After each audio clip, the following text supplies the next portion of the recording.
In the previous video, we have seen how to use streams to program multiple GPUs in one application.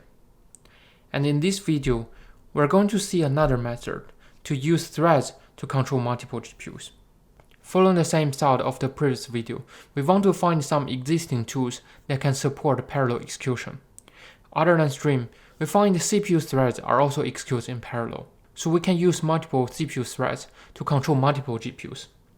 As the variable behind the heat set device is thread local, that is, the device that we select in one thread do not affect the device we select on another thread, so we can safely use one thread to control one GPU. The advantage of thread-based multi-GPU programming is each thread can work more independently and requires less frequent synchronization. So still, let's see this example of multi-GPU vector copy and see how we can complete this task. The beginning part is exactly the same. We include header files. Compared to the previous example, here we only include one more thread header file. And the kernel is exactly the same. Next, we start to see the program is getting different. Here we define another function called GPU thread. It takes a few arguments. It takes the GPU ID, the length per GPU, how many data points that we need to process on each GPU, the pointer A, pointer B, and pointer C. So at the beginning of this thread function, we set a device. So use thread-based multi-GPU programming can make our code much simpler. We don't really need so many loops, and we don't need to set devices so many times. We can simply set the device at the beginning of each thread execution. Now we don't need to modify it anymore.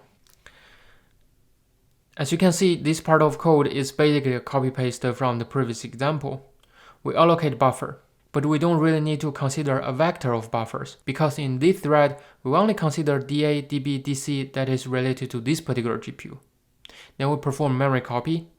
We don't really need to worry about streams, and we don't need to worry about if it's asynchronous or synchronized memory copy. Next, we define the block size, the grid size, and we launch the kernel, as if this is a single GPU program. Finally, we perform memory copy, we free the memory. Okay, so this thread is super simple, as if this is just a single GPU program. So this program is super simple. It looks like it is just a single GPU program. So how we can use multiple GPUs? The secret is in the main program.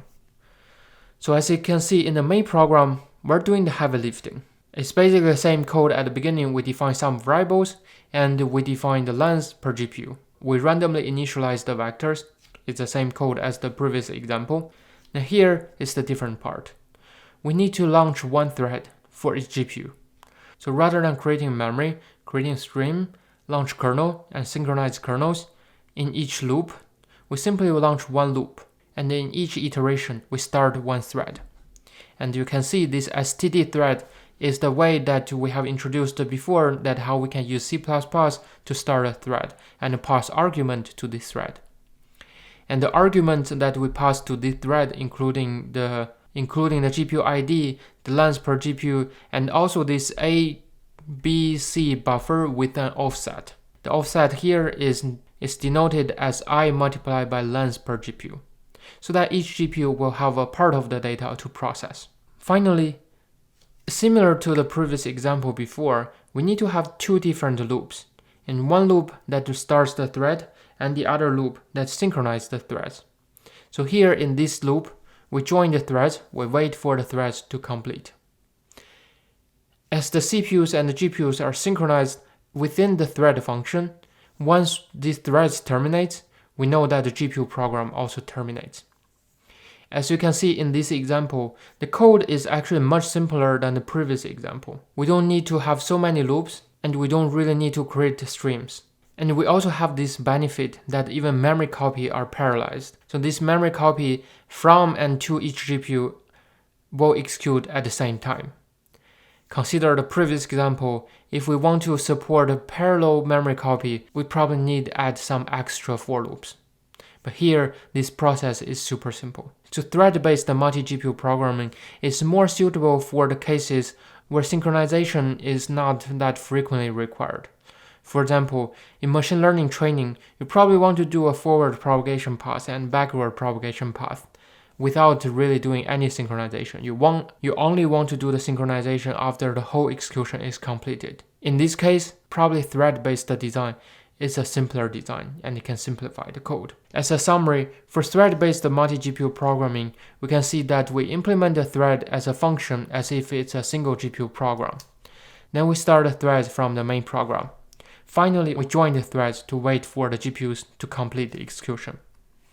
So the synchronization is completed by regular CPU thread synchronizations, which you should be very familiar with already.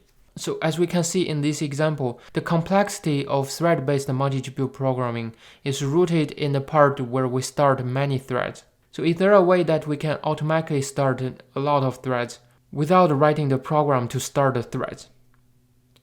So in the next video, we're going to see one more way to simplify multi-GPU programming is to use MPI to help us to establish the threads.